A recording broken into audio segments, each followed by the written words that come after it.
Kan masa live ramai tanya Aisyah, apa yang bag yang paling okay, senang nak travel and also pergi kerja, especially last minute pergi kerja. I would definitely recommend to get this Coach Georgia bag sebab Georgia ni dia macam structured and nampak a bit formal.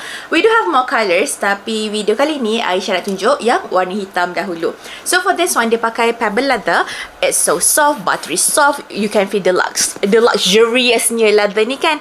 Ada Pinmont logo dekat sini with a little hang tag. This is the back of the bag. Dia ada zipper kat belakang ni. Aisyah nak try lah masukkan phone. Hold on, kejap Okay, ni Aisyah try masukkan iPhone Pro Max. Boleh masuk dan boleh zipkan terus dekat sini. Okay, untuk belah dalam dia, dia ada zipper atas ni kan. For the inside, ada multifunction pocket. You can see ada story patch dekat situ. Dalam ni dia pakai fabric warna ox black. Okay, satu benda pasal Coach, diorang suka tukar-tukar colour dalam ni tau. So as of right now, untuk summer 2025, dia pakai colour ox black kat dalam ni.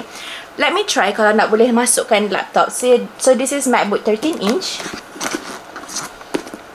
Tak lepas untuk masukkan laptop ke dalam ni lah. So I don't think kalau macam dokumen boleh masuk dalam ni. Tapi it is big enough lah kalau masukkan macam botol air, masukkan travel punya telekong, nak masukkan macam smaller iPad, some notebooks, agenda. Lepas tu apa yang lagi orang bawa, planner. Oh, Aisyah suka lagi satu part kan. Belah hujung ni, ada horse and carriage dekat sini. Now, Aisyah tunjukkan rupa bila pakai S crossbody. So, this how it looks like. Boleh turunkan the top handle. Lepas tu pakai S crossbody. Bag ni berat dia lebih kurang 500 gram. Untuk harga sangat-sangat best. Sebab kan it's actually less than RM1,000 lepas voucher tau. Harga sebelum voucher RM1,090.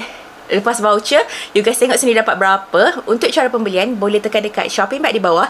If you guys have any question, boleh komen down below. Dan jangan lupa tekan button follow.